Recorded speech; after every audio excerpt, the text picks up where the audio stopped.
गुरुर्ब्रह्मा गुरुर्विष्णु गुरुर्देवो महेश्वरः गुरुसाक्षात् परब्रह्मः तस्मै श्री गुरवे नमः।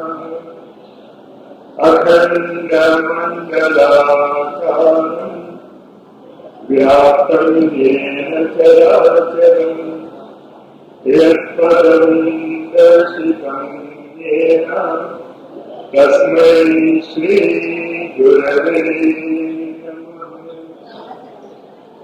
आयातु वरदा देवी अक्षरे ब्रह्मवादिनी गायत्रीं छन्दसा माता ब्रह्मयोनिर्नमोऽस्तुते।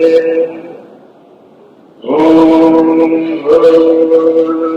भूर्भुवस्सुवः तत्सवितुर्वरेण्यं भर्गो देवस्य धीमहि धियो यो नः प्रचोदयात्। ॐ भूर्भुवस्सुवः तत्सवितुर्वरेण्यं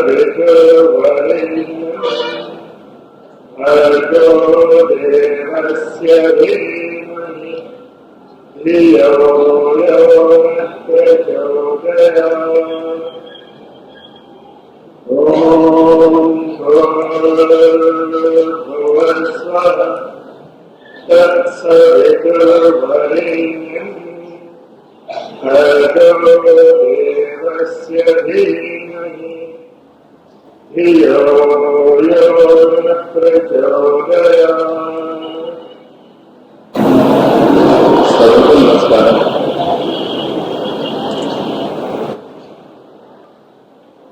భారతీయ ఋషి పరంపర మొత్తము కూడా మూడింటి మీద ఆధారపడి ఉన్నది అని నిన్న మనం మాట్లాడుకోవడం మొదలెట్టాము.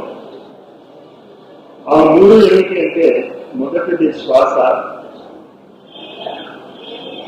రెండవది గాయత్రి మంత్రం, మూడవది యజ్ఞం. ఈ మూడు మనం స్పష్టంగా అవగాహన తీసుకోగలిగితే ఋషి పరంపరను మళ్ళా మనం తిరిగి తన స్థానానికి చేర్చటమే కాక మన జీవితాలలో ప్రపంచంలో శాంతిని మనం స్థాపించగలము అన్న విషయం గురించి మనం చర్చించుకుంటున్నాం. ఈ గాయత్రి మంత్రం అనేటటువంటి పదము సాధారణంగా ఋషులు ఉపయోగించినప్పుడు గాయత్రి ఛందస్సుకు ఉపయోగించారు వాళ్ళు. కానీ మనము ఒక విశిష్టమైనటువంటి పదాలు కలిగినటువంటి వాక్య సమూహాన్ని మాత్రమే గాయత్రి అనుకుంటున్నాము. గాయత్రి ఛందస్సును పక్కన పెట్టేసినాం. ఆ తేడా మనం కాస్త జాగ్రత్తగా అర్థం చేసుకోవాలి. ఏమిటి ఆ తేడా? పంకజము అని అంటూ ఉంటాము. చాలా మంది పంకజము అని పేరు కూడా పెట్టుకుంటూ ఉంటారు. పంకజము అంటే పద్మము అని అర్థం చెప్తూ ఉంటాం మనం. కానీ పంకజము అంటే పద్మం కాదు. పద్మము అనే అర్థం కూడా అందులో ఉంది. కానీ పంకజము అనే పదానికి అసలు అర్థం ఏమిటి అంటే పంకములో పుట్టినది, మట్టిలో పుట్టినది. అంతేగా మట్టిలో పుట్టినది అనేటటువంటి విశాలమైనటువంటి అర్థాన్ని తీసుకొచ్చి కేవలము పద్మము అనేటటువంటి పదానికి మనం ఉపయోగిస్తున్నాం. అదేవిధంగా ప్రకృతిలో ఉండేటటువంటి గాయత్రి ఛందస్సుని మనం వదిలేసి కేవలం ఒక వాక్య నిర్మాణానికి ఓం భూర్భువః స్వః తత్సవితుర్వరేణ్యం భర్గో దేవస్య ధీమహి ధియో యోనః ప్రచోదయాత్ అనేటటువంటి ఈ వాక్య సమూహానికి మనము గాయత్రి మంత్రము అనే అర్థాన్ని ఇచ్చుకుంటున్నాం. మనం ఇది కూడా గాయత్రి మంత్రమే, కానీ ఇది మాత్రమే గాయత్రి మంత్రము కాదు అన్న తేడా మనం చాలా జాగ్రత్తగా గమనించుకుంటే కానీ గాయత్రి మంత్రానికి ఇవ్వబడినటువంటి 3 అద్భుతమైనటువంటి విశేషణాలు ఉన్నాయి. ఆ 3 అద్భుతమైనటువంటి విశేషణాలను అర్థం చేసుకోవాలి అంటే గాయత్రి ఛందస్సులను అర్థం చేసుకోవాలి, గాయత్రి మంత్రంలో ఉన్నటువంటి శబ్దాలను కాదు. ముందు గాయత్రి మంత్రానికి ఉన్నటువంటి ఆ విశేషణాల గురించి చెప్తాను నేను. వేదమాత, దేవమాత, విశ్వమాత. గాయత్రి మంత్రానికి మన ఋషులు ఇచ్చినటువంటి విశేషణాలు. వేదాలు ఎక్కడి నుంచి ఉద్భవించాయో, వేదాలకు తల్లి అయినటువంటి దేవమాత, దేవతలందరూ ఎవరి నుంచి ఉత్పత్తి అయ్యారో అక్కడ విశ్వమాత, ఈ సర్వము ప్రపంచము అంతా ఏ శక్తి అయితే ఆవరించి ఉన్నదో ఆ శక్తి. ఇది నేను అన్నాడు శ్రీకృష్ణుడు భగవద్గీతలో. ఓం భూర్భువః స్వః భర్గో దేవస్య ధీమహి ధియో యోనః ప్రచోదయాత్ అనేటటువంటి కేవలము 24 అక్షరాలకి లిమిట్ అయిపోయినటువంటి శక్తి శ్రీకృష్ణుడి శక్తి కాదు. వేదాలన్నీ ఎక్కడి నుంచో ఉద్భవించాయో, దేవతా శక్తులన్నీ ఎక్కడి నుంచి ఉద్భవించాయో, అంతేకాక ఈ సంపూర్ణ విశ్వము ఎక్కడి నుంచి అయితే ఉద్భవించి ఉన్నదో ఆ గాయత్రి ఛందస్సును నేను అన్నాడు. ఆ గాయత్రి ఛందస్సుని అర్థం చేసుకోవడానికి ముందు ఈ గాయత్రి ఛందస్సు ఎక్కడి నుంచి ఉద్భవించిందో ఆ శబ్దం గురించి మనం కొంచెం ఆలోచిద్దాం. సృష్టి కాదు, గాయత్రి మంత్రమే కాదు, అసలు ఈ సంపూర్ణ వ్యక్త అవ్యక్త జగత్తు అంతా కూడా ఒకే శబ్దం నుంచి ఉద్భవించింది అని శాస్త్రాలు చెప్తున్నాయి. ఓం అనేటువంటి శబ్దం నుంచి ఈ సంపూర్ణ సృష్టి అంతా కూడా ఆవిర్భవించింది అని చెప్పుకుంటూ ఉంటాం. డిసెంబర్ 7వ తారీఖున హిందూలో ఒక ఆర్టికల్ పడింది. నిన్న కూడా నేను దీని గురించి చెప్పాను. కానీ గాయత్రి మంత్ర పరంగా వరల్డ్ హెల్త్ ఆర్గనైజేషన్ బోస్టన్ అమెరికాలో ఒక మెడికల్ ప్రొఫెసర్ ఈ స్టేట్మెంట్ ఇచ్చాడు. ఇప్పుడు నేను చెప్పబోయేటంటే స్టేట్మెంట్ ఏమని చెప్పాడు? అతను డిసెంబర్ 5వ తారీఖుని హిందూలో పడింది. ఆ స్టేట్మెంట్ మీరు చూసుకోవచ్చు, చాలా విస్తృతంగా పడింది. అది ఎయిడ్స్ వ్యాధి నివారణ కొరకు ఓం అని ఓ రాశాడు. తర్వాత 7 మకరాలు రాశాడు అక్కడ పేపర్లు. బోస్టన్ యూనివర్సిటీలో మెడికల్ కాలేజీ ప్రొఫెసర్ ఒక మెడికల్ సెమినార్లో విషయాలు ఓపెన్ గా డిస్క్లోజ్ చేశాడు. అది ఇంకో పేపర్లో ఇచ్చాడు. ఎయిడ్స్ వ్యాధి నివారణకు ఓం అనేటటువంటి శబ్ద ప్రభావం చాలా సత్ఫలితాలను ఇచ్చుతున్నది. అక్కడతో ఆగలేదు ఆయన. ఇంకా ఏం చెప్పాడు ఆయన?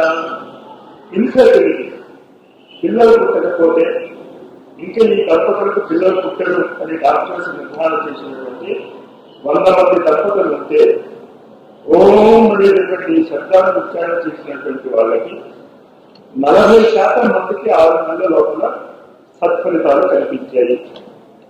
అంతేకాదు అక్కడ రాసింది కేరళలో మేము అనేక మెడికల్ ఇన్స్టిట్యూట్స్ రన్ చేస్తున్నాము. ఎల్ఓసి వైద్య విధానంలో మందులకి ఎంత ఎక్కువ ఖర్చు అవుతుందో మాకందరికీ అనుభవం. విదేశాలలో మనకి ఎంత ఖర్చు అవుతుందో దానికి 20-30 రెట్లు ఎక్కువ ఖర్చు అవుతుంది మెడికల్ బిల్స్. అక్కడ కాస్ట్ అది.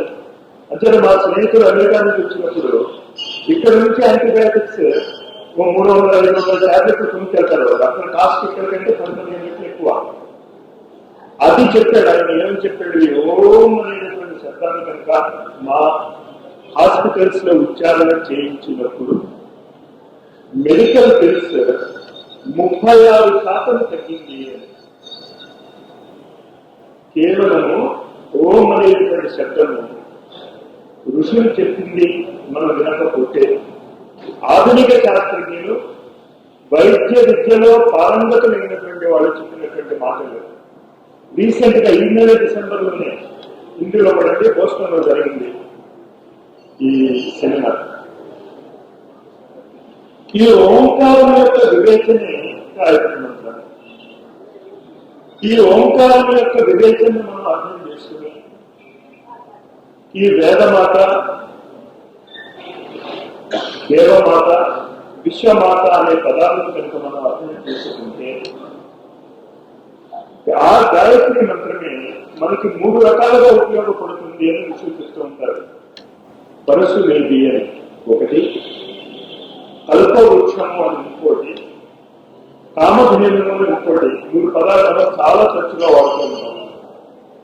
పరశువేది అంటే ఇనువుని కనుక దానితో ముట్టిస్తే, పరశువేదితో ముట్టిస్తే ఇనువు బంగారంగా మారిపోతుంది అని. కల్పవృక్షం, ఆ చెట్టు మీద కూర్చుని మీరు ఏదైనా ఆలోచనలు ఆలోచిస్తే ఆ కోరికలు సఫలం అవుతాయి, తక్షణమే అవి ఫలితాలు ఇస్తాయి. కామధేనువు, ఈ పదాలు నాకు చాలా వాడుకలో ఉన్నాయి. కానీ ఋషులు చెప్పే మాట ఏంటి అంటే, దేనిలోకి మనం పరశువేది అంటున్నాము, దేన్ని అయితే మనం కల్పవృక్షము అంటున్నాము, దేనిలోకి మనం కామధేనువు అంటున్నాము, అది ఈ గాయత్రి మంత్రమే. ఈ గాయత్రి మంత్రానికి అంత విస్తృతమైనటువంటి ఫలితాలు, లాభాలు చెప్పబడ్డాయి మన వేద సంస్కృతిలో. ఎందుకు చెప్పబడ్డాయి? ఆ చెప్పటానికి వెనకాల ఆధునిక విజ్ఞాన పరంగా మనకి ఈనాడు తెలుసుకున్నటువంటి శాస్త్ర విజ్ఞాన పరంగా ఏమైనా నిరూపణలు, ఏమైనా ప్రూఫ్స్, సాక్ష్యాలు మనం సంపాదించగలమా అంటే అనేక సాక్ష్యాలు సంపాదించబడుతున్న ఈ కాలంలో. ఒకటి కాదు, 2 కాదు, మన గ్రంథాలు రాయొచ్చు గాయత్రి మంత్రం యొక్క సత్ఫలితాల గురించి. ఆ గ్రంథాలు రాసే ముందు మన భారతదేశంలోనే జరిగినటువంటి కొన్ని సంఘటనలు చెప్తాను. కాశీలో నేను చిన్నప్పుడు ఉంటున్నప్పుడు మా తాతగారితో పాటు ఒక వ్యక్తి దగ్గరికి వెళ్తూ ఉండేవాడు. నేను అప్పుడు నాకు 8 ఏళ్ళు 9 ఏళ్ళు. ఒక పెద్ద హాల్, ఆల్మోస్ట్ ఈ మొత్తం అంత హాల్ ఉండేది శిఖరాల కాశీలో, చాలా పెద్ద హాల్. ఆ హాల్ నిండా పుస్తకాలు ఉండేవి, దుమ్ము కొట్టుకుపోయి బాగా. పుస్తకాల గోడంత వరకు ఎక్కుండేవి. నాకు గుర్తున్న సీన్, అక్కడ ఎక్కడో మధ్యన పుస్తకాల మధ్యన ఇంత పెద్ద తలకాయ ఉండేది. ఇంత పెద్ద చేతితో చూపిస్తూ ఉంటే నిజంగా ఇంత పెద్ద తలకాయ ఉండేది. అక్కడ వాటిపోయి పెద్ద తలకాయ, పెద్ద తలకాయ ఉండేది, పెద్ద పెద్ద గుర్తు ఉండేది. భయపడ్డాను ఒకసారి వ్యక్తులు చూసినప్పుడు. పుస్తకాల మధ్యలో ఆ తల మాత్రమే కనిపించేది. మీలో చాలా మంది ఆ వ్యక్తి పేరు విని ఉంటారు. భారతదేశంలో తాంత్రిక జగత్తులో మళ్ళీ అటువంటి మేధావి పుట్టలేదు అని ఆశిస్తూ ఉంటారు. గోపీనాథ్ కవిరాజ్, పండిత్ గోపీనాథ్ కవిరాజ్ అని ఆయన పేరు. తాతగారు అక్కడికి వెళ్ళి మాట్లాడుకుంటూ ఉంటే అప్పుడప్పుడు నేను వాళ్ళు మాట్లాడుకుంటూ ఉంటే చిన్నప్పుడు బయట పచారులు చేస్తూ ఉండేవాడిని. చేస్తూ ఉంటే వాళ్ళ మాటలు కొన్ని చెవిలో పడుతూ ఉండేవి.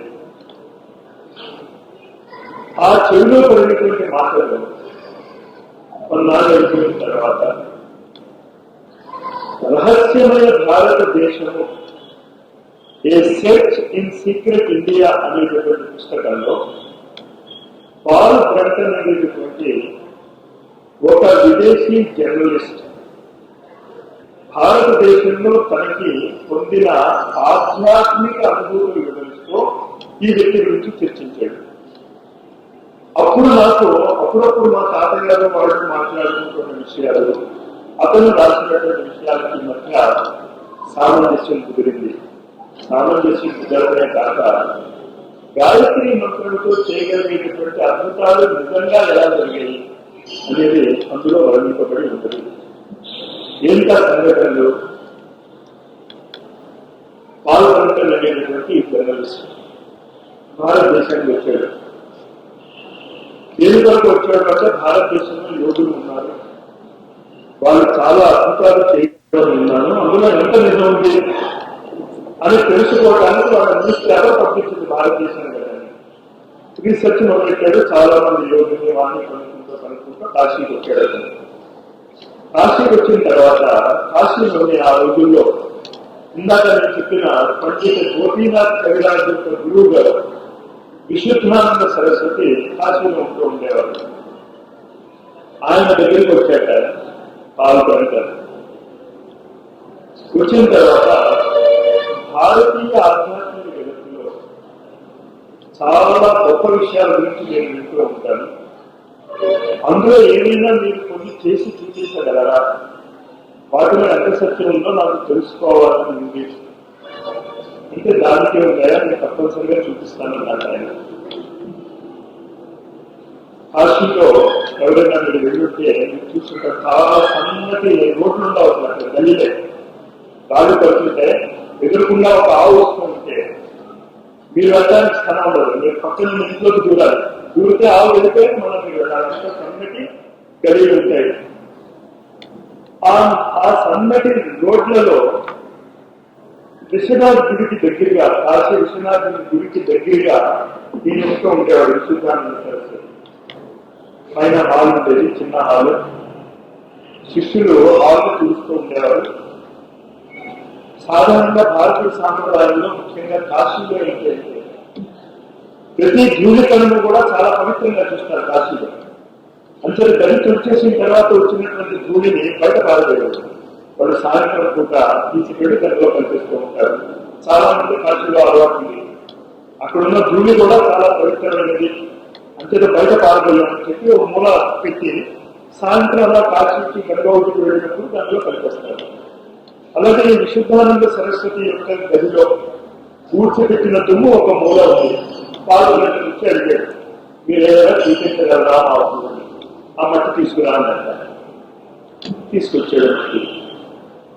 ఈ విశేషాలతో ఇందాక నేను చెప్పిన పుస్తకాలు కనిపిస్తాయి. సెర్చ్ ఇన్ సీక్రెట్ ఇండియా పాల్గొంటారు. తీసుకొస్తే ఆ మట్టి చేతిలో పట్టుకున్నాడు. కుడి చేతిలో, ఎడమ చేతిలో ఒక మ్యాగ్నిఫైయింగ్ లెన్స్, మామూలు భూతదాటాన్ని సూర్యకిరణాలని ఏకత్రితం చేయడానికి ఆ లెన్స్ పట్టుకుని ఇలా పెట్టాక మిల్లిగా మట్టి నీలంగా మారింది. నీలము అనేటువంటి రత్నంగా మారింది. ఏమైనా చాలా ఉంది. ఇందుకు రత్నముగా నీలముగా మార్చేయడం అంటే నేను ఎవరి గురించి ఒకటి చెప్తున్నానో పాల్గొనటువంటి వాడు రత్నాలలో ఆ నీలము అనేటటువంటి రత్నము యొక్క విశేషత అది మరి ఆయనకు ఎలా తెలిసిందో.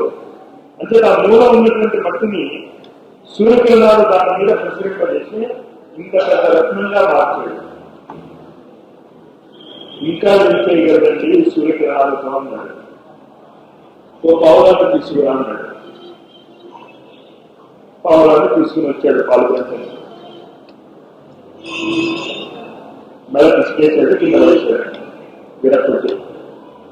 విరగొట్టనలా మెడ వచ్చానలో ఆశ ఏదైనా మెడను తిప్పేసి దృష్టి చేసేసి ఆ పావులాన్ని చంపేసి కింద పడేసాడు.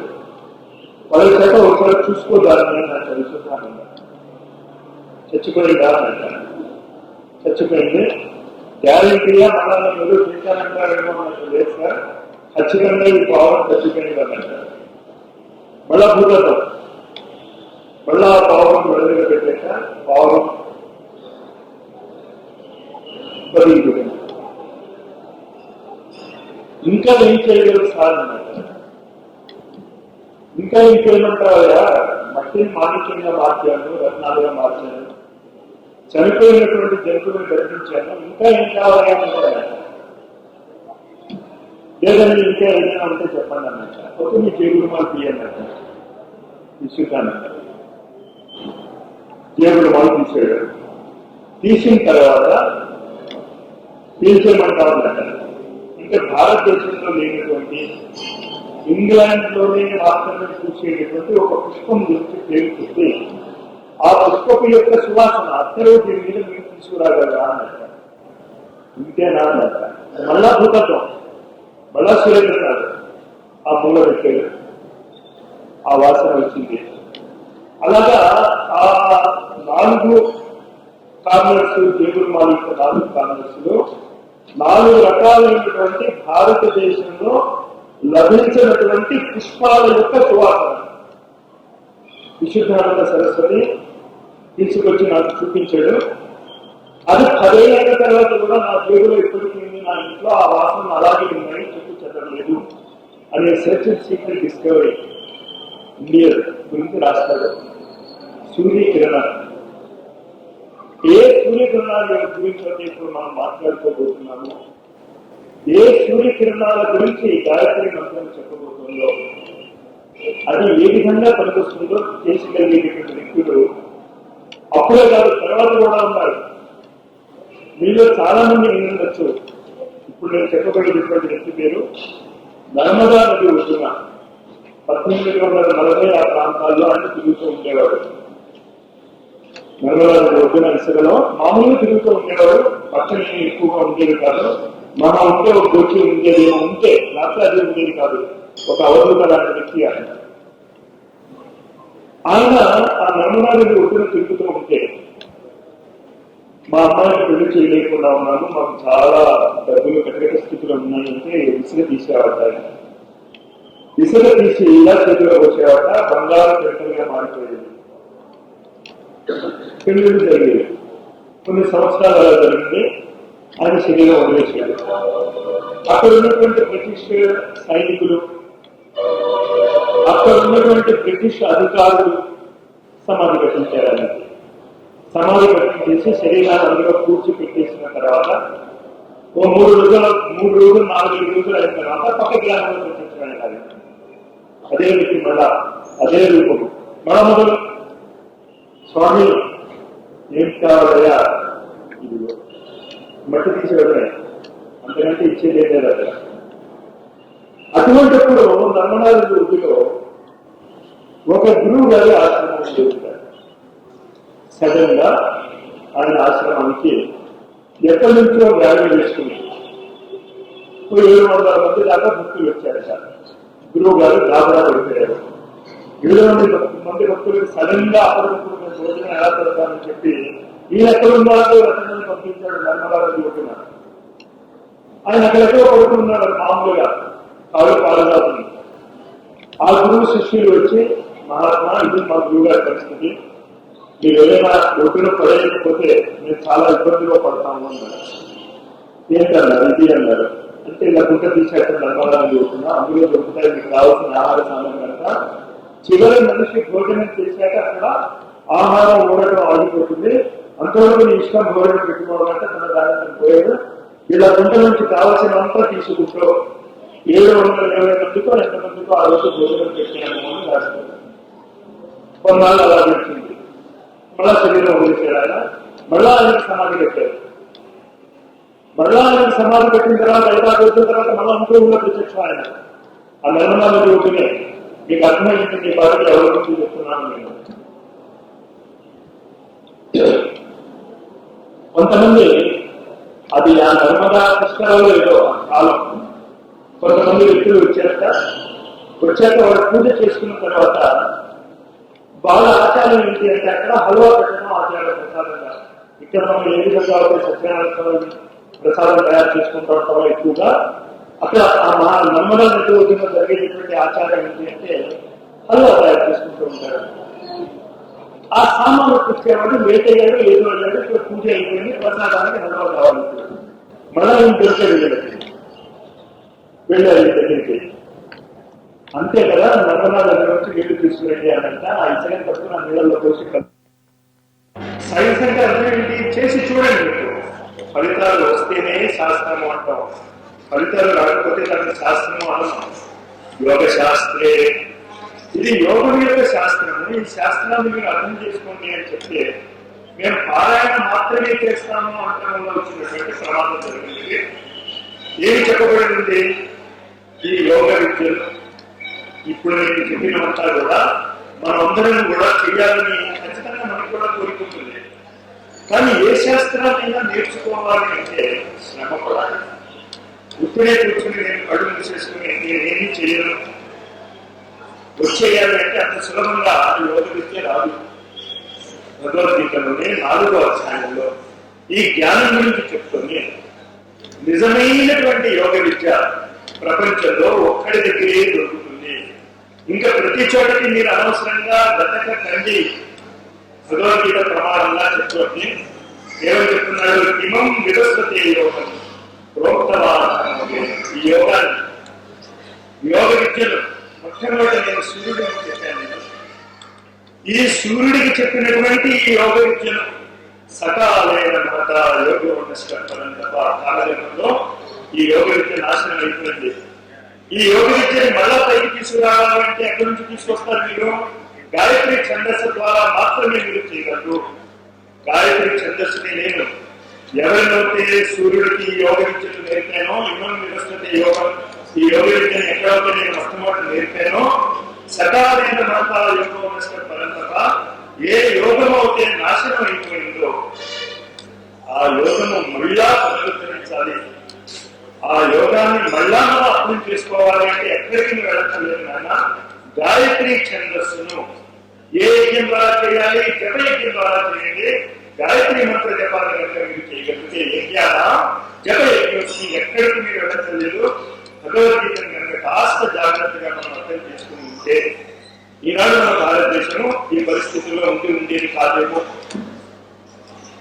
అంతేగా ఈ గాయత్రి ఛందస్సులో ఉన్నటువంటి సూర్యుడి యొక్క జ్ఞానాన్ని జపము అనేటటువంటి యజ్ఞం ద్వారా మనం ఎలా తీసుకురావాలి అనేది ఈనాడు మనం చర్చించుకోబోతున్నాం.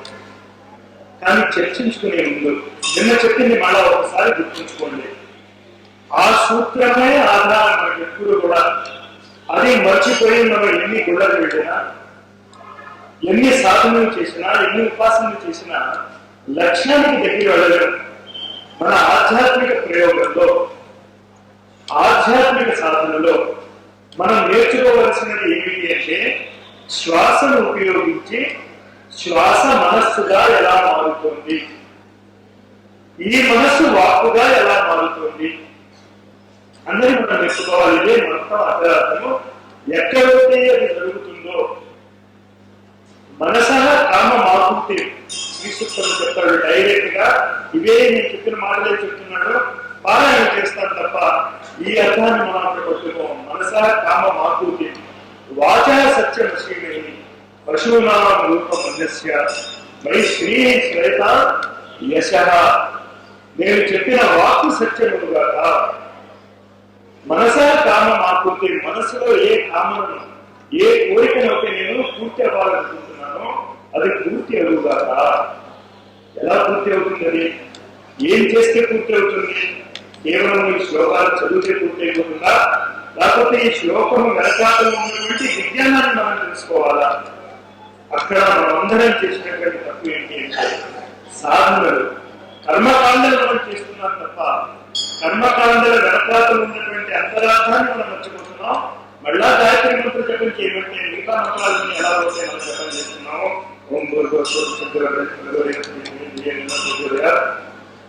చేసుకుంటూ వెళ్తున్నాం. హరిద్వార్లో నేను ఎవరి దగ్గర ఒకటి విద్యను నేర్చుకున్నాను. గురుదేవులు వేదమూర్తి తత్వనిష్ట అని పిలుచుకుంటూ ఉంటాం ప్రేమతో. ఆయన గాయత్రి మంత్ర దృష్టాన్ని ఆయన దగ్గరికి చాలా మంది వచ్చి గురుదేవులు మేము 24 లక్షల గాయత్రి మంత్ర జపం పూర్తి చేసేసాం అని చెప్తూ వస్తారు. ఆ 24 లక్షలు పూర్తి చేశామని చెప్పడంలో కారణం ఏమిటి అంటే మంత్రశాస్త్రం ఏం చెప్తుంది అంటే అక్షరాలు చేస్తే మంత్రం సిద్ధిస్తుంది అని. గాయత్రి మంత్రంలో 24 అక్షరాలు ఉన్నాయి కనుక 24 లక్షల గాయత్రి మంత్రం జపం చేస్తే సిద్ధిస్తుంది అన్నారు కదా గురువు గారు. మీరు చెప్పిన గాయత్రి మంత్రాన్ని మేము చేసాం, 24 లక్షలు పూర్తి అయిపోయింది అంటే అవుతే మనం ఏం చేయమంటాం అన్నారు. సిద్ధి వస్తే నువ్వు నా దగ్గరికి రావు, నీకే వచ్చేసింది సిద్ధి. సిద్ధి రాలేదు ఏం చేయమంటావు? మళ్ళీ చేయగలిగే నేను నిలబడేవాడా? ఎక్కడ తప్పు చేస్తున్నామో, ఎక్కడ మన ఆలోచన విధానంలో తప్పు జరిగిందో కొంచెం అర్థం చేసుకుందాం. గ్రావిట్స్కి సూర్యకిరణాలను ఉపయోగించుకుని అద్భుతమైనటువంటి మార్పులు తన జీవితంలోనూ ప్రపంచ చరిత్రలను చేయడానికి చేసిన ఒక రష్యన్ వనిత, హిస్టారికల్ సొసైటీ స్థాపించిన ఆమె ఒక మాట ఎప్పుడు అంటూ ఉండేది, ఆధ్యాత్మిక జగత్తులో the most uncommon thing is common sense అనేది.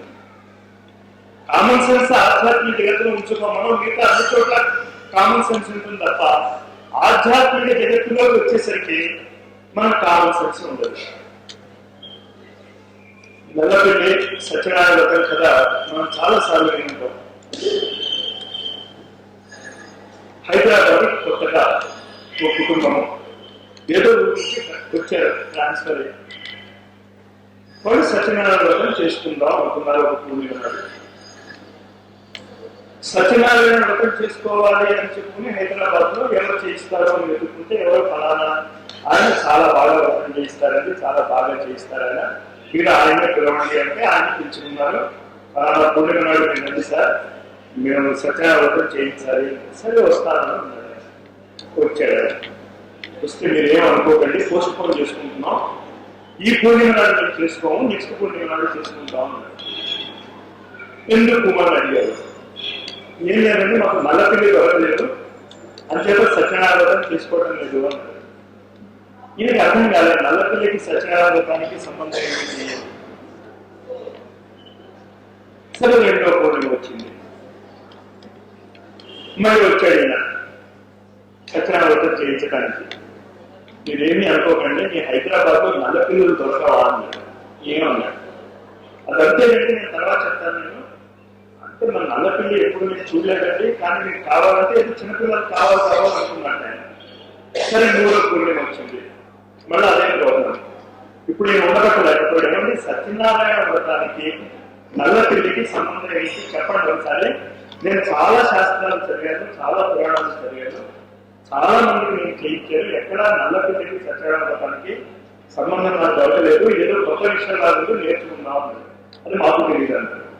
మరొకటి ఏంటి అన్నాడు. ఏమీ లేదు, మా కుటుంబంలో సత్యనారాయణ వ్రతం ఎప్పుడైనా చేసుకుంటే నల్లపిల్లిని బయట గోడకి స్తంభాలకు కట్టేస్తాం, కడితేనే మా ఇంట్లో సత్యనారాయణ వ్రతం జరుగుతుంది అని అందరికీ తెలుస్తుంది అన్నాడు. ఈయనకి కుతూహలం పెరిగింది. కుతూహలం పెరిగి వీళ్ళు ఏ ఊరి నుంచి ట్రాన్స్ఫర్ ఇచ్చారో ఆ చిన్న పల్లెటూరికి క్వశ్చన్ చేయడం మొదలెట్టారు. మీరు స్వాతంత్ర వాటిలో చూసుంటారు, 5 తరాల ఫోటోలు 7 తరాల ఫోటోలు పడుతూ ఉంటుంది. ఈయన అదృష్టం బాగుండి 7 తరాల ఫోటో దొరికింది ఈ కుటుంబం యొక్క.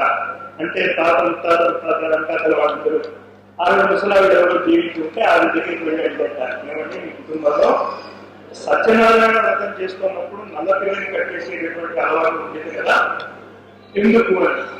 ఏమీ లేదు, మనం పెంచుకుంటూ ఉండేవాడు నల్లపిల్లని. వ్రతం చేస్తున్నప్పుడు అది నైవేద్యాలు అదే పాడు చేస్తుంది కదా అని చెప్పి బయట కట్టేసేవాళ్ళం. మేము ఎప్పుడు ఆ నల్లపిల్లని బయట కట్టేసినా అందరికీ తెలిసిపోయేది ఊళ్ళో వీళ్ళ ఇంట్లో సత్యనారాయణ వ్రతం జరుగుతుందని. అంతే తర్వాత పిలవాల్సి వచ్చేది కాదు, వాళ్ళే వచ్చి ప్రసాదం తీసుకెళ్లేవాళ్ళు. సకాలైన మాట ఈ యోగం నష్టపరం కదా, నల్లపిల్లి యోగం పోయింది. మరి అది అన్నారు. ఆ విధంగా మన ఆధ్యాత్మిక జగత్తులో కూడా అసలైన సిసలైన సాధన రహస్యాలు పక్కన పడిపోయి సాధన కర్మకాండకి ప్రాముఖ్యత పెరిగిపోయి, కర్మకాండకి ప్రాముఖ్యత లేదు అని అంటే దయచేసి అది అర్థం చేసుకోండి. అతి ఎక్కువ అయిపోయింది కర్మకాండ. ఆ కర్మకాండ అతి ఎక్కువ అయిపోయి అసలు మనం సాధనే ఎందుకు చేస్తున్నాం, మన సాధన యొక్క ఉద్దేశం ఏంటి? చాలా సార్లు నేను చూశాను, గాయత్రి మంత్రోపాసన చేస్తున్నప్పుడు గాయత్రి యొక్క దేవత సరితాన్ని మనం చెప్పుకుంటాం తప్ప ఆ సూర్యకిరణాలను ఉపయోగించుకోవాలి అనేటువంటి భావనే రాదు అసలు. గాయత్రి మంత్రంతో సూర్యకిరణాలతో సంబంధం పెట్టుకోవచ్చు అని, ఈ సూర్యకిరణాల ద్వారా అద్భుతాలు సాధించవచ్చు అని, ఆ అద్భుతాలు సాధించడానికి గాయత్రి మంత్రము గాయత్రి ఛందస్సు ఉపయోగపడుతుంది తప్ప ఇంకొక ఛందస్సు ఉపయోగపడదు. కనుక గాయత్రి ఛందస్సే ఈ సౌర కుటుంబానికి, పృథ్వీ కూడా ఈ సూర్య కుటుంబంలోని ఒక భాగమే కనుక సూర్యుడి మీద ఆధారపడినటువంటి ఈ గ్రహాలన్నిటికీ కూడా ఆ గాయత్రి ఛందస్సులో సూర్యకిరణ విద్యను మనం అర్థం చేసుకునేటటువంటి విషయాన్ని మర్చిపోయి ఆడవాడు చేయొచ్చా, మగాడు చేయొచ్చా? సూర్యకిరణ విజ్ఞానం తెలుసుకోవడానికి ఆడైంది మగాయి. అసలు మనం ఎందుకు చేస్తున్నాం దాన్ని అన్న విషయాన్ని మనం ఏ క్షణంలో అయితే మర్చిపోతాము. చాలా మంది నా దగ్గరికి వచ్చి అడుగుతారు, ఉచ్చారణ ఎలా ఉండాలి మాస్టర్? నాకు తెలియదు.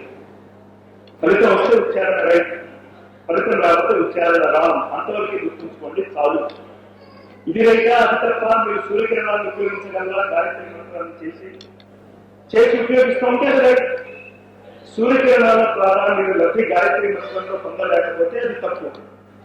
ఎలా? ఈ సూర్యకిరణాలనే ఉపయోగించుకుని ఈ ప్రపంచంలో జీవించమన్నాను నేను అని చాతుర్వర్ణ్యం మయా సృష్టి గుణకర్మ విభాగశ అంటే ఈనాడు ఆ చాతుర్వర్ణ్యానికి మనం ఇచ్చినటువంటి అర్థం ఏమిటి? భగవద్గీతలో శ్రీకృష్ణుడు ఏ ఉద్దేశంతో ఆ మాట అంటాడు, ఈ పాట మీకు అర్థమైతే ఉంటుంది. వేదమాత, దేవమాత, విశ్వమాత అనేటటువంటి మాటలలో ఉన్నటువంటి అంతరార్థం ఏమిటి అంటే, సూర్యుడు భౌతికంగా ఒక గోళం. ఈ భౌతికంగా ఉన్నటువంటి ఆ సూర్యుడి యొక్క గోళం నుంచి వస్తున్నటువంటి శక్తిధారలు, సూర్యకిరణాలు మన చెట్లు ఉపయోగించుకుంటాయి. ఉపయోగించుకుని పక్వానికి వస్తాయి. పక్వానికి వచ్చినటువంటి ఆ శక్తిధారల్లో ఉన్నటువంటి ధాన్యాన్ని మనం ఆహారంగా తీసుకుని, అంటే కాన్సన్ట్రేటెడ్ సూర్యకిరణాలు, ధాన్యాలంటే అంతకంటే ఇంకేం లేదు, ఆ కాన్సన్ట్రేటెడ్ సూర్యకిరణాలను మనం ఆహారంగా తీసుకుని మన శరీరాలను మనం నిర్మాణం చేసుకుంటున్నాం. మన శరీరాలను ఈ విధంగా నిర్మాణం చేసుకుంటూ ఉన్నప్పుడు ఆ సూర్యకిరణాలు భూమి మీదకి అవతరిస్తున్నప్పుడు 7 రంగులుగా మారుతాయి. 7 రంగులుగా సూర్యకిరణాలు మారుతాయి అని ఎవరు చెప్పారు అని ఈనాడు మన స్కూల్కి వెళ్తున్నటువంటి కాలేజ్ ఎడ్యుకేషన్ ఉన్నటువంటి పిల్లల్ని అడిగితే ఏమని జవాబు వస్తుంది అంటే, 1670 ఆ ప్రాంతంలో న్యూటన్ అనేటటువంటి ఒక సైంటిస్ట్ ప్రిజంలో పట్టిక నుంచి ఒక సూర్యకిరణం వెళ్తే అది 7 రంగులుగా విభజించబడుతుంది అని మొట్టమొదట న్యూటన్ చెప్పాడు అంటే. కృష్ణ యజుర్వేదం మన వేదాల గురించి మన హిందువుల యొక్క కాలపరిమితి ప్రకారము కాలగర్భంలో అనంత కాలగర్భంలో వేదాల యొక్క కాలపరిమితి మనం లెక్కించలేవచ్చు. సృష్టి ఆది నుంచి వేదాలు ఉన్నాయని మనం చెప్పుకుంటాం, అపౌరుషాలు. కానీ విదేశీ శాస్త్రజ్ఞులే గణన చేసినటువంటి వేదకాలము, ముఖ్యంగా కృష్ణ యజుర్వేదం యొక్క వేదకాలం కింద అంటే సుమారు 90,000 సంవత్సరాల కిందట తీసి సూర్యుడి యొక్క కిరణం వర్షము కురుస్తున్నప్పుడు నీటి బిందువుల నుంచి బహిర్గతమవుతే ప్రత్యక్షమైనటువంటి 7 రంగుల మనస్సు ఏర్పడుతుంది. కృష్ణ యజుర్వేదంలోని ఒక మంత్రం యొక్క అర్థం, నీటి బిందువుల నుంచి సూర్యకిరణము బహిర్గతమవుతే ప్రత్యక్షమైనటువంటి అంటే ధారణ లేనటువంటి 7 రంగుల ఇంద్రధనస్సు ఏర్పడుతుంది.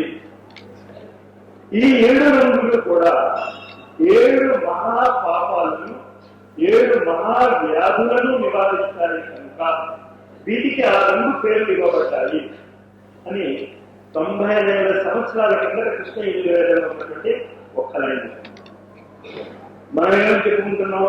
స్పెక్ట్రమ్ 7 రంగులు మాత్రమే పట్టిక నుంచి వస్తాయని చెప్పినటువంటి వ్యక్తిని మనం గుర్తుంచుకుంటున్నాం తప్ప వచ్చినటువంటి ఆ రంగులు గుణ కర్మ విభాగశః 7 రకాలైనటువంటి మహాపాపాలను 7 రకాలైనటువంటి వ్యాధులను నాశనం చేస్తుంది. దాన్ని బట్టి దానికి ఆ పేరు పెట్టాము అన్న సంగతి మర్చిపోతున్నాం. అథర్వవేదంలో హృదయ నివారక సూత్రము, హృదయ రోగ నివారక సూత్రము అని ఒక సూత్రం ఉంది. ఎందుకు ఇది చెప్తున్నాను అంటే ఈ వేదాలన్నీ కూడా సూర్యకిరణ విజ్ఞానమే, సూర్యకిరణాల గురించి చెప్పబడి ఉంది. మనం దాన్ని గమనించము. మనం చదవచ్చా చదవకూడదా అని మీమాంసలోనే పడతాం తప్ప ఆ సూర్యకిరణాలను ఎలా ఉపయోగించుకోవాలో చెప్పినటువంటి ఆ అద్భుతమైనటువంటి విజ్ఞానాన్ని మూలపడేసి అసలు దాన్ని బయటకు తీయటానికి ప్రయత్నం చేయడం లేదు. వేదమాత అనే గాయత్రి మంత్రంలో ఉన్నటువంటి లక్షణాన్ని దగ్గరికి వస్తున్నారు. అథర్వవేదంలో బ్లడ్ ప్రెషర్, హార్ట్ ట్రబుల్ తగ్గించడానికి సూర్యకిరణాన్ని ఎలా ఉపయోగించుకోవాలో చెప్పబడింది 6వ కాండలో. దాని పేరే హృద్రోగ నివారణ సూత్రం. అక్కడ మన వేద ఋషుల యొక్క ప్రతిభ ఎంత గొప్పదో మనకి అర్థమవుతుంది. ఏమని రాశారంటే అక్కడ సూర్యుడిలోంచి వస్తున్నటువంటి లోహిత కిరణాలు, ఎరుపు రంగు కిరణాలను ఉపయోగించుకోండి. ఈ ఎరుపు రంగు కిరణాలను ఉపయోగించుకునేటప్పుడు పక్కన ఈ కిరణముల ద్వారా మీ రోగంలోని అంశములు బహిర్గతమైనప్పుడు ఆ అంశములు మళ్ళా ప్రకృతిలో వ్యాపించకుండా మళ్ళా మీకు తిరిగి ఆ హృదయ రోగము రాకుండా ఉండటానికి శుకము అంటే రామచిలకని పెట్టుకోండి. పసుపు రంగు వాడడం ఎర్ర ముక్కు ఉంటుంది కదా, దాన్ని పక్కన పెట్టుకోండి. ఎందుకు అంటే లలితా సహస్రనామంలో కూడా రామచిలక ఉంటుంది. మనం ఏం పట్టించుకోవాల్సిన మనం అర్థం చేసుకుంటే ఇప్పుడు ఏం తెలుసు అని మన ఉద్దేశం. రామచిలక ఎందుకు పక్కన పెట్టుకోమన్నాడో వివరణిస్తాడు అక్కడ. ఏ విధంగా అయితే మనిషి యొక్క బలము ధాన్యానికి బలము చేకూరుస్తుందో, ఒకటి విషము ఇంకోటికి ఆహారం ప్రకృతిలో, మనకి హృద్రోగము కలగజేసినటువంటి ఆ విష కణాలు సూర్యుడి నుంచి వస్తున్నటువంటి ఆ ఎర్రలను కిరణాల వల్ల విస్తారంగా అయిపోతాయి, బయటకు వస్తాయి. మనకు కనిపించకపోయినా అదృశ్యంగా పక్కనే కనుక శుకము ఉంటే, పక్కనే కనుక రామచిలక ఉంటే అది ఆహారంగా తీసుకుని ఇది దానికి బలం చేకూరుస్తుంది. ఒక చక్రీయ క్రమము ఏర్పడుతుంది. నీకు హృదయ రోగం ఉండదు, ఆ జంతువా బాగుపడుతుంది, దానికి ఆహారం వస్తుంది. ఎంత అద్భుతమైనటువంటి ప్రాకృతిక సంతులనం ఉన్నదో 4 లైన్లు రాశారు వాళ్ళు అథర్వవేదంలో. తీయం మనం అథర్వవేదం మనం చదవకూడదు, చూడకూడదు. వేదమాత వేదాలలో చెప్పినటువంటి జ్ఞానం యొక్క విషయాన్ని అర్థం చేసుకోవడానికి గాయత్రి ఛందస్సు పనిచేస్తుంది. గాయత్రి మంత్ర ఉపాసన లేని వారికి, గాయత్రి మంత్ర ఉపాసన లేని వాళ్ళకి వేదాలు అర్థం కావు, దేవతా సాక్షాత్కారం జరగదు, విశ్వంలోని రహస్యాలు అర్థం కాదు అని ఎందుకు చెప్పబడింది అంటే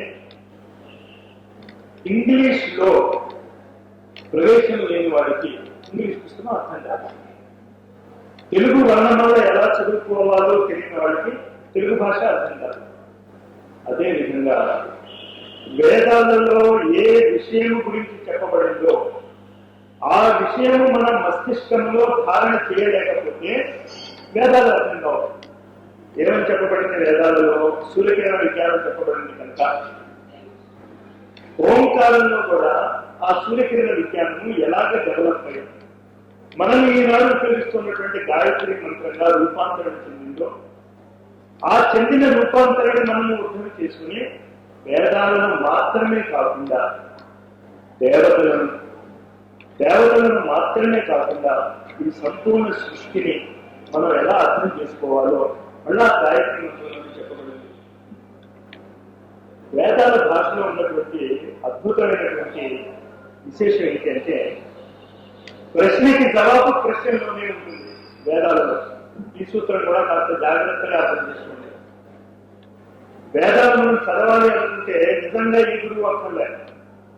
ఎందుకంటే అవంతా దర్శనం చేసినటువంటి చూసినటువంటివి, చూసిన దానికి ఇంకా గురువు ఎందుకు? కానీ ఆ దర్శనము చేసుకునే విధానం ఎలాగా?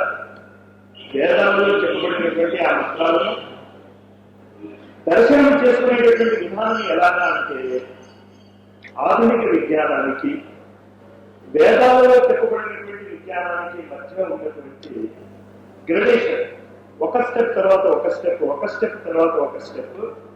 ఆధునిక విజ్ఞానము వేద విజ్ఞానం వైపుకి ఎలా వెళ్తుందో మనం అర్థం చేసుకుంటే ప్రశ్నలోనే జవాబు ఉన్నది అనే దానికి కొంత అవగాహన అవుతుంది మనకి.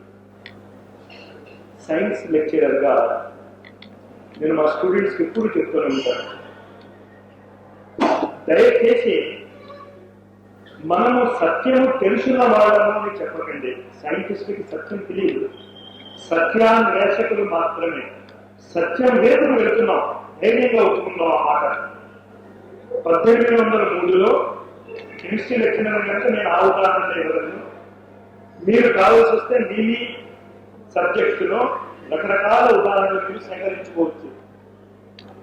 కెమిస్ట్రీ లెక్చరర్ గా నేను చెప్పే పాఠాలలోనే నేనేం చెప్తాను అంటే, 1803లో డాల్టన్ అనేటువంటి ఒక సైంటిస్ట్ వచ్చాడు.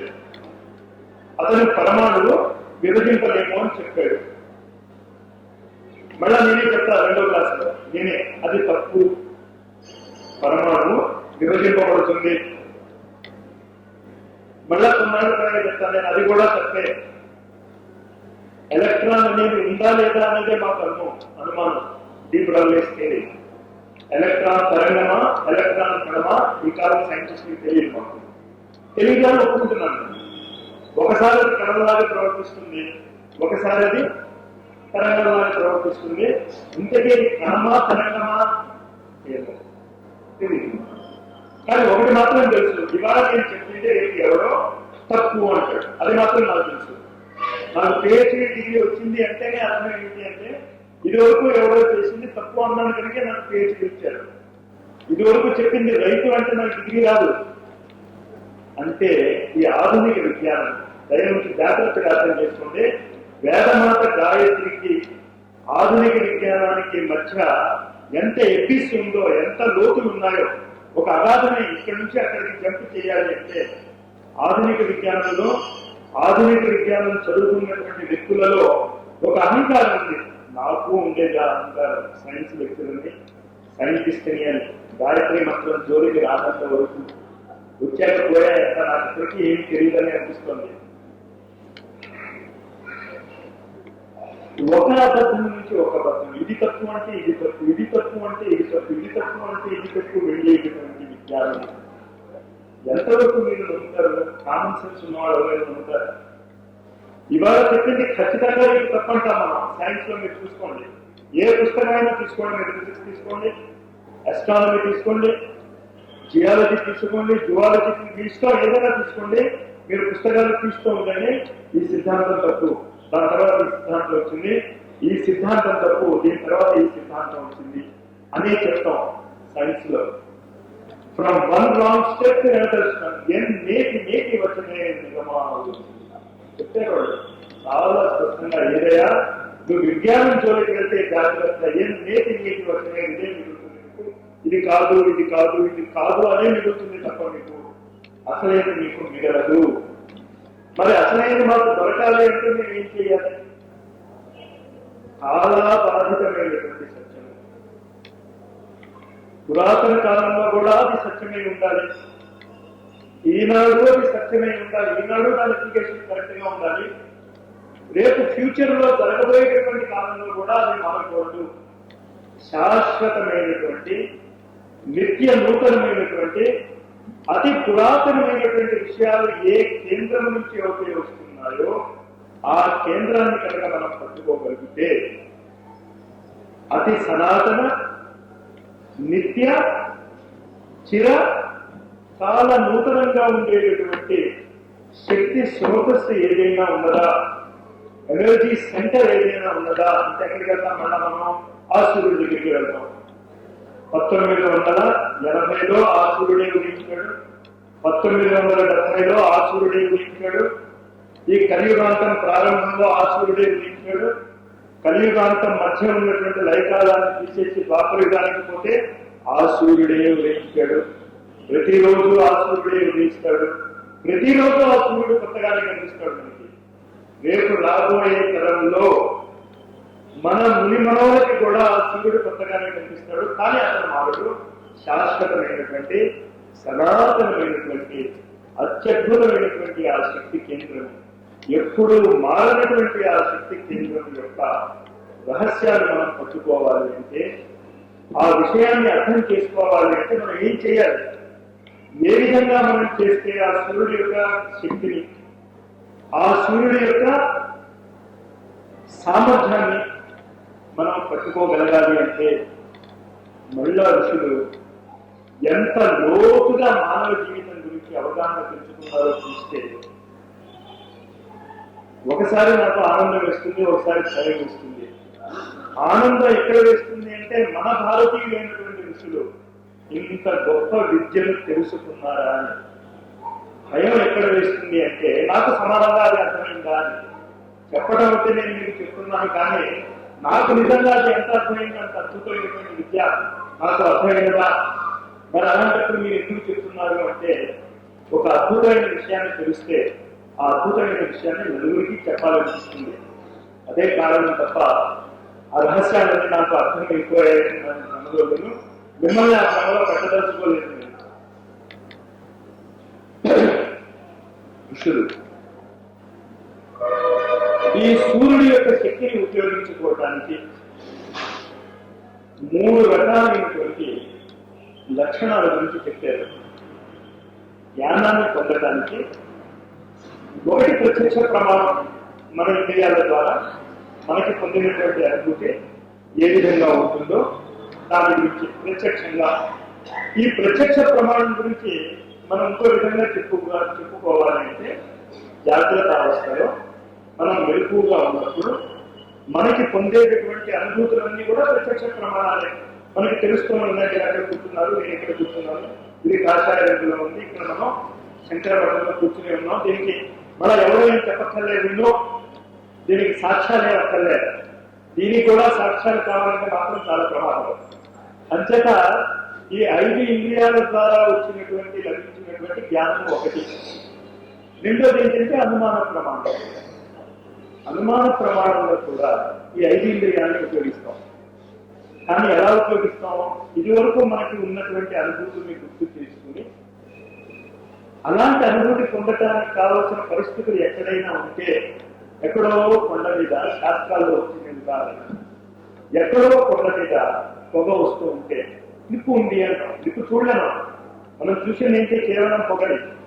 కానీ అనుమాన ప్రమాణం మనకు చాలా అనుభవం ఉంది. మన మస్తిష్కంలో మెమరీలో నిక్షిప్తమైనటువంటి ఊహని జోడించుకుని అక్కడ నిప్పు ఉండవచ్చు అని చెప్పుకుంటూ ఉంటాం మనం జ్ఞానం. ఇక్కడ కూడా ఈ 5 ఇంద్రియాలు మనకి కారణం అవుతాయి. కానీ ఈ 5 ఇంద్రియాలతో పాటు మన ఊహను కూడా చూపిస్తాం. ఈ 2 రకాలైనటువంటి జ్ఞానాలు కూడా కాకుండా ఇంద్రియాతీతమైనటువంటి జ్ఞానము ఒకటి ఉన్నది.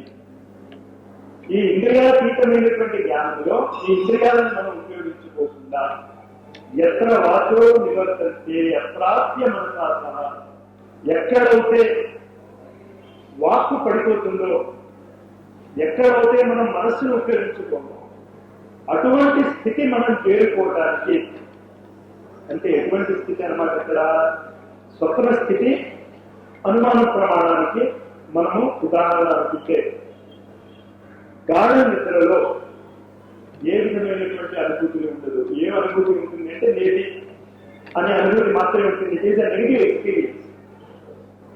ఆ గాఢ నిద్రని కూడా మనం ఉపయోగించుకోగలమా? గాఢ నిద్రని ఉపయోగించుకోగలమా అని కాకుండా మన ఋషులు దానికి చాలా అద్భుతమైనటువంటి పదం వాడారు, కారణ జగత్తు అని. అసలు ఈ ప్రపంచాన్ని అంతటికీ కారణం ఆ నిద్రాస్థితి అన్నారు. వాళ్ళ రీసెర్చ్, వాళ్ళ యొక్క అనుభూతి యొక్క తీవ్రత, లోతు మీరు కాస్త అర్థం చేసుకోండి. ఏ నిద్రస్థితిని అయితే మనం ఎందుకు పనికిరాదనుకుంటున్నామో, ఏ నిద్రస్థితిలో అయితే మనకి ఏ విధమైనటువంటి అనుభూతులు లేవనుకుంటున్నామో, ఏ నిద్రాస్థితిని మనం ఉపయోగించుకోలేమనుకుంటున్నామో, ఆ నిద్రాస్థితి అసలు మీరు అంతటికీ కారణం ఉన్నాడు. ఇంకొక మాట తగ్గించాడు దానికి, మనకి నచ్చదనుకున్న మాట, కానీ అజ్ఞానము అన్నాడు. నీకు అసలు జ్ఞానమే లేదయ్యా బాబు, ఈ సంపూర్ణ సృష్టికి కూడా అజ్ఞానమే కారణము అనుకుంటున్నాను. అనుకుంటే అలవాటులో పొరపాటుగా ఒక చిన్న తప్పు చేశాను. అసలు ఈ సృష్టి లేదనుకున్నాము. సృష్టి లేదు అనేటటువంటి మాట లేదు. అది సృష్టి కూడా భగవంతుడి యొక్క ఇవల్యూషన్ సైకిల్లో భాగం అని చెప్పారు. కానీ మనం ఏ విధంగా ఆలోచిస్తున్నామో ఈ సృష్టి గురించి ఆ విధంగా ఆలోచించకండి.